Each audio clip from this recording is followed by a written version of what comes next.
ऐसा क्या किया था मेरे भाई ने जो उसको मार डाला?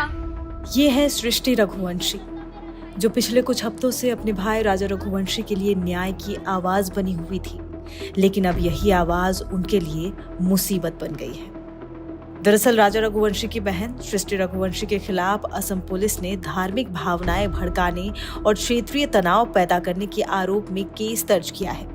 वजह उनका वो वीडियो जो आग की तरह फैला, जिसमें उन्होंने दावा किया था कि उनके भाई राजा की हत्या कोई आम कत्ल नहीं बल्कि असम में की गई एक नरबली थी।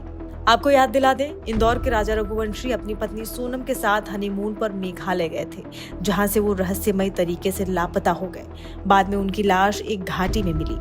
इस मामले में पत्नी सोनम मुख्य आरोपी हैं, लेकिन इसी बीच सृष्टि के नरबली वाले बयान ने मामले को नया एंगल दे दिया और असम के प्रसिद्ध कामाख्या शक्तिपीठ को विवादों में घसीट लिया।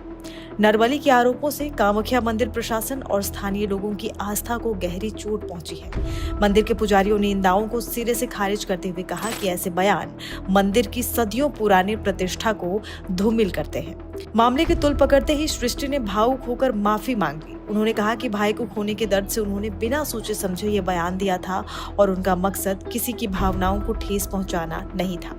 इस कहानी में सबसे बड़ा पेंच यही है कि नरबली की आशंका सिर्फ सृष्टि ने नहीं बल्कि खुद राजा की मां और भाई ने भी पहले जताई थी। उन्होंने सोनम पर तंत्र मंत्र और वशीकरण के आरोप भी लगाए थे।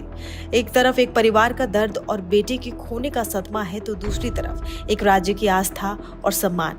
ये मामला अब सिर्फ एक हत्याकांड की जांच नहीं बल्कि भावनाओं, आरोपों और कानून के बीच उलझी एक ऐसी गुत्थी बन चुका है जहां इंसाफ की मांग कर रही एक बहन खुद सवालों के घेरे में है। अब दूसरी तरफ 2 मंगलसूत्र की बात भी सामने आ रही है। आरोपी सोनम के पास 2 मंगलसूत्र कहां से आए? जब ये सवाल सोनम के भाई गोविंद से पूछा गया तो उसने एक ऐसा गोलमोल जवाब दिया जिसने जले पर नमक छिड़क दिया। गोविंद ने कहा कि उसे नहीं पता कि वो एक मंगलसूत्र है या 2। हद तो तब हो गई जब उसने कहा कि मैं समझ नहीं पा रहा हूँ कि मंगलसूत्र और चेन में क्या अंतर है।